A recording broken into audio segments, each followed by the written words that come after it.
قبس كالغيث المدرار نقطف من كل الأزهار وبنهج الغر الأطهار نسلك درب العلم ونعمل قبس كالغيث المدرار نقطف من كل الأزهار وبنهج الغر.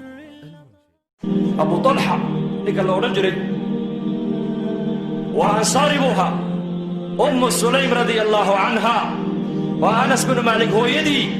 أم مؤمنة مسلمة أيو دمعين وقرصة أرقصوها سوي يمدي هنا بقرصنا ربا كورا وعيبت المال إسلامته أرقصوا بي لكن دين ما الإسلام بلقبنا هذا الكي وجوابته مرقابة كتري الدين تدعي يستطاع أفلا تستحي ما تحشوني بكتري ما تحشوني دين تدعي يستطاع من قاقب قريقا عابودا يدقى حل قريقا عابودا أيالك دين ما هيستا حشو بكتري دين ما هيستي دين أنك هيسنا دين ودين النبي محمد وليمد عليه الصلاة والسلام هذا هو الدين markaasuu ka sii jeestay way ka daba hadasho waxay ku tidhi in aslamta fa innii laa uriidu minka sadaaqan hayrahu bay ku tidhi hadal macnihiisu yaa abaa talxa soo noqo bay ku tidhi abuusan kaalay haddaad soo islaamtid bay ku tidhi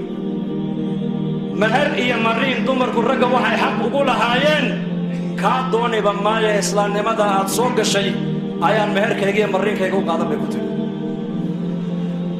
maxaa gabadha agteeda qiimo lahaa bal ii sheega ninkaan inuu islaamu naar ka badbaado cajiib oo islaam wuxuu yidhi ma intaa unba ahaa waxba iga dooni maysid waxba kaa dooni maayo islaam bas waayo anas radia allahu canhu oo khaadimkii nebigeenna ah oo iyadana inankaygiiya ayay ku tiri hooyo gacanta qabo nebiga u geed sal alla alay wasalam markaasaa nebiga loo keenay